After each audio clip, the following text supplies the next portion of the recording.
ओम नमः शिवाय। मित्रों, मैं राजकुमार परम कल्याण साधन यूट्यूब चैनल में आप सभी लोगों का तहे दिल से स्वागत करता हूं। मित्रों, चर्चा को आगे बढ़ाने से पहले मैं अपने गुरुदेव आचार्य चंद्र प्रकाश जी को सहृदय नमन करता हूं एवं उनके चरणों में कोटि कोटि प्रणाम करता हूं। मित्रों, अगर आप भंडारे जैसा पुण्य प्राप्त करना चाहते हैं तो ये 3 काम अवश्य कर लेना। भंडारे जैसा पुण्य प्राप्त करना चाहते हैं, अगर आपकी इतनी वो नहीं है, आपके पास पैसा नहीं है, आप भंडारा नहीं कर सकते हैं, क्योंकि भंडारा भी आजकल हर किसी के बस की बात नहीं है। छोटे से छोटे भंडारे में लाखों रुपए खर्च हो जाते हैं। अगर आपके पास भंडारे की स्थिति नहीं है तो आप ये 3 काम करके आप भंडारे से ज़्यादा अधिक पुण्य प्राप्त कर सकते हैं। वो 3 काम कौन कौन से हैं, वीडियो के लास्ट तक बने रहिएगा। वीडियो के जब आप अंतिम तक रुकेंगे, अंतिम पड़ाव तक रहेंगे, तो आपको इसका फल प्राप्त होगा। अगर आप बीच में से ही आप कुछ न कुछ सोच करके, कुछ अपने आप को समझा करके वापस चले जाएंगे, तो आप जो आपको मिलना चाहिए था वो आप हासिल नहीं कर पाएंगे। तो शांतिपूर्वक वीडियो के लास्ट तक बने रहिएगा, आपको आनंद अवश्य आएगा। तो भंडारे जैसा आप पुण्य प्राप्त करना चाहते हैं तो वो कौन से 3 काम हैं जो आपको करने हैं।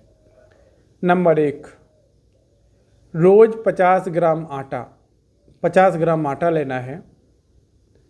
रोज़ डेली 50 ग्राम आटा चींटियों के स्थान पर खाने के लिए डाल दें। जहाँ पर चींटियों के बिल होते हैं, जैसे घर से बाहर सुबह को जाएं आप वॉक करने के लिए, टहलने के लिए जाएं, तो 50 ग्राम आटा पिन्नी में डाल करके ले जाएं। और जहाँ पर चींटियों के घर हैं, जहाँ पर बिल हैं चींटियों के, वहाँ पर और वृक्षों के पास अक्सर कर चींटियाँ मिलती हैं, तो वहाँ पर आप वो आटा, थोड़ा थोड़ा सा आटा वहाँ पर डाल करके आएँ और डाल दो। हजारों कीड़े मकोड़े उससे खा करके खुश रहेंगे, उनका पेट भरेगा, बस आपका भंडारा हो गया। बहुत बड़ा भंडारा है। देखिएगा, जब हम और आप वैसे कोई भंडारा करते हैं तो उसमें क्या होता है कि हम किसी को खिलाते हैं, वापस उसका हम खाते हैं, वापस वो हमारा खाता है तो हम उसको खिलाते हैं। एक व्यवहार है खाने पिलाने का। जो आपके यहाँ पर खाने नहीं आता है उसको आप खिलाते हैं, वही आपका पुण्य हो जाता है, वही पुण्य के खाते में जाता है। अगर आप खा के आ गए तो वो पुण्य नहीं हुआ, वो व्यवहार हो गया।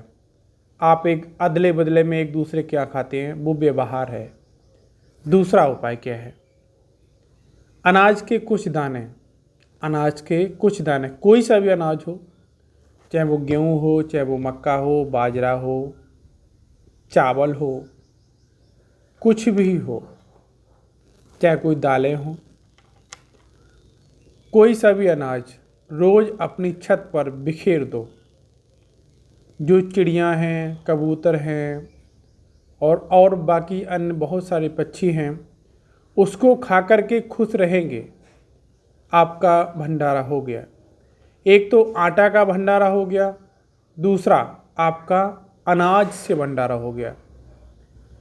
इसका पुण्य आपको बहुत अधिक मिलेगा, क्योंकि ये पक्षी होते हैं हमेशा दूसरों पर आश्रित होते हैं।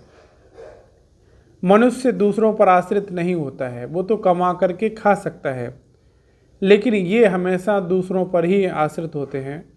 आप जब उन्हें दाना डालोगे तब खाएंगे, नहीं तो आपका जो दाना पड़ा हुआ वही उठाकर खा लेते हैं। चाहे वो चींटियां हैं, आपकी जो फसल है या कुछ भी है, गेहूं है, दाने मिल जाते हैं, वही चुन चुन के खाने लगते हैं। तो ये इंसानों पर आश्रित होते हैं। और जो मनुष्य होता है वो स्वयं कमा करके खा सकता है, लेकिन इन्हें तो आपका ही खाना खाना है।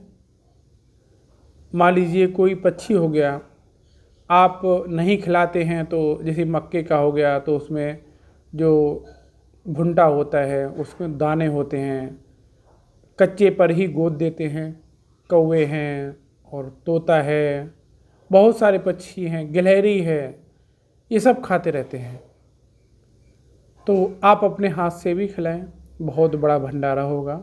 आप इतना अंदाज़ा भी नहीं लगा पाएंगे कि आपने कितना बड़ा भंडारा कर दिया है।